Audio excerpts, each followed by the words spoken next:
Hello, and welcome back to another Kesser's Forest. Now this week we're going to turn our attention to the Nintendo Switch, and in particular an issue that has plagued the Switch since it launched nearly 6 years ago. I am of course talking about the dreaded Joy-Con drift. Now as some of you probably already know, Joy-Con drift occurs due to a manufacturing flaw in the analog sticks themselves. The part of the stick that registers movement wears out over time and of course degrades, leading to false registers and the sticks themselves thinking that they're moving one way or another, when in fact they're not, giving a false reading to the system if you like.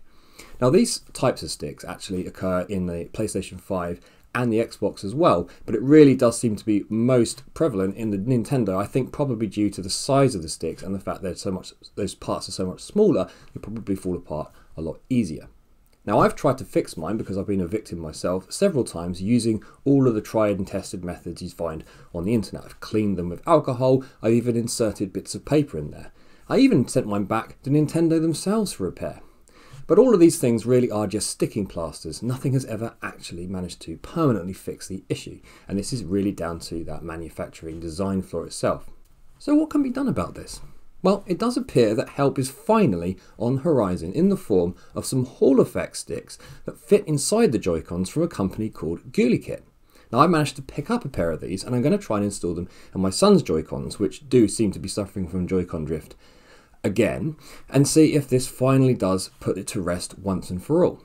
Now obviously we're not going to be able to find out if they are truly long lasting on day one, but what we can do is fit them, see how easy it is to just drop them in, and also see how they actually compare and play against the originals, just to see if they actually are as good as they were. And then we'll come and revisit this in a few months' time to see if anything has gotten worse. So, with no further ado, let's take a look. So here I am then playing Breath of the Wild on my son's Switch, and I'm just going to try and demonstrate to you the drifting that I'm having. Of course, it's not doing it now. Everything's fine, which is very typical. But if I just wait a moment, I'm sure I can get it to do something irritating and annoying that it's not supposed to do. And no, it seems to be fine now. And oh, here we go. Yeah, so this is clearly, as you can see, not me. Poor old Link. Okay, here's the box. Nothing special here, just a nice picture on the front of the contents inside, so let's open her up and take a look. And yeah, here we go. It's a complete kit here, so you're getting a couple of screwdrivers there, one tri-wing and one regular, and it looks like some nice tweezers. That would be quite good. They actually look quite decent screwdrivers actually. And then here seems to be a spare set of screws for fitting them and putting the Joy-Cons back together. Don't think we're going to need these. And thumb grip caps, yeah. Well, I don't know, won't be needing those. And then of course here are the sticks themselves.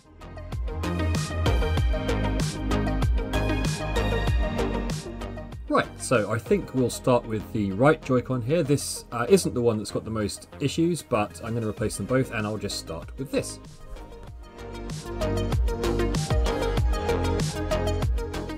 Now I've had these open before, so this is quite easy now, and I've also got reasonably long fingernails, but you may need a plastic spudger here, and you need to be extra careful that you don't pierce the battery.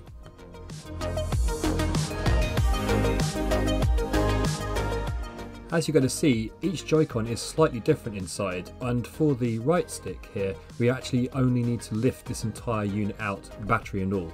And as you can see, there is a piece of thin card that I've used in the past to actually help repair a broken Joy-Con, and actually it did a pretty decent job. Haven't had many issues at all. But now it's time to remove the old stick, so we'll just remove these two screws and then unclip the ribbon cable. And a word of warning here, you need to be extremely careful because these little plastic hinges which bite down on the cable are very fragile indeed, and I have definitely broken at least one in the past. So a quick wiggle and you can just lift the stick out of the housing like this. And here it is. It's a little dirty, but it's in reasonably good condition, I guess. But yeah, this is what they look like, and we can then compare that with the new ones. I'll just remove that from the packaging and show you them side by side. And as you can see, pretty much identical.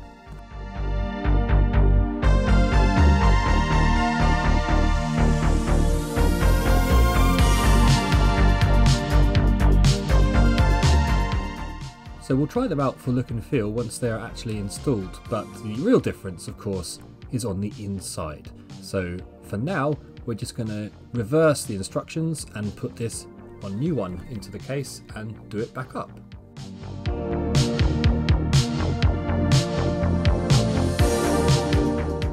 Well, patience is required here. This is not easy, and yeah, I did scream a little bit trying to get this back in, but I got there eventually. And yeah, again, very gentle when you're pushing this hinge down. It's also very important to remember that these ribbon cables here need to be folded back on themselves, otherwise they might get pinched and trapped and split. And I have to say, they feel really nice. They feel almost exactly the same as the originals. I did notice though there's a little gap here, which might be an issue. I mean, you really can't see it, but it might let a bit of dust into the Joy-Con, which wouldn't be great. So I might investigate sealing that up. But yeah, let's have a look at the left-hand one. And I just wanted to pause here to point out they're not exactly the same, and in order to access the screws to remove this component, you do need to remove the battery somewhat, which I've already done, so it's very easy this time, but it is something you need to take your time doing because you could of course destroy the battery, so be very careful and don't use any metal objects when doing so. And the other thing to note is that this screw here is blocked off by this other ribbon cable. Now you might be able to push it out the way if you're lucky, but I just found it easier to unclip that one as well and just move it completely out of the box.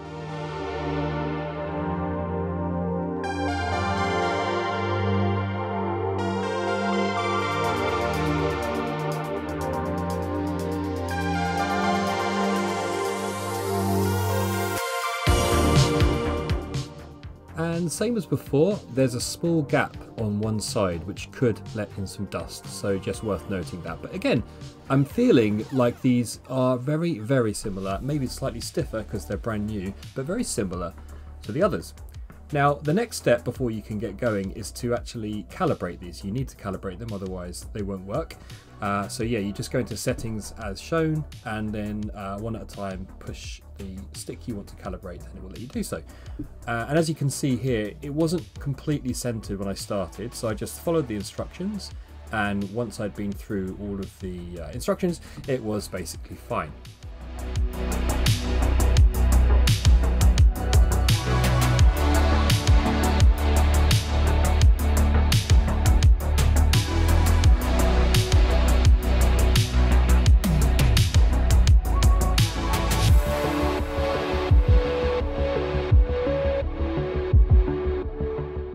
And actually this right stick was pretty much fine to start with, but I thought just to be on the safe side, I may as well go through the motions.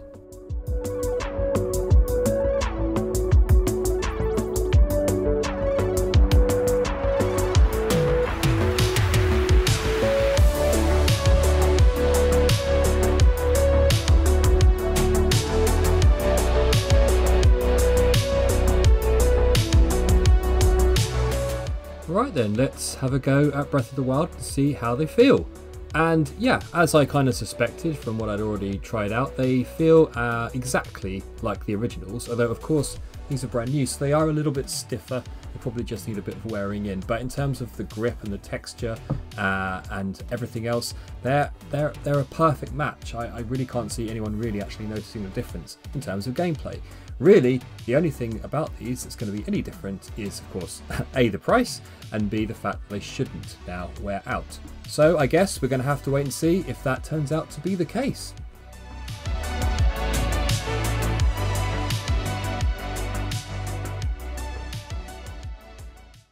So there you have it. Really not that difficult to fit, although in places perhaps a little fiddly just due to the size. And of course you do need to configure the software afterwards to make sure they are working properly. But once you're set up, the look and feel of them is very much the same as the original, so from that point of view, mission accomplished. Now the price at around £40 for me will hopefully come down, and obviously if you compare that to the price of the standard replacement sticks, which you can get for sort of £5 to £10, then it is quite a jump. But the idea here is that you only have to do it once and never again. So really, the only way to find out if that's true is to stand the test of time. So we'll come back in 6 to 12 months to see how we're doing. And until then, take care of yourselves, and I'll see you next time on Kester's Forest.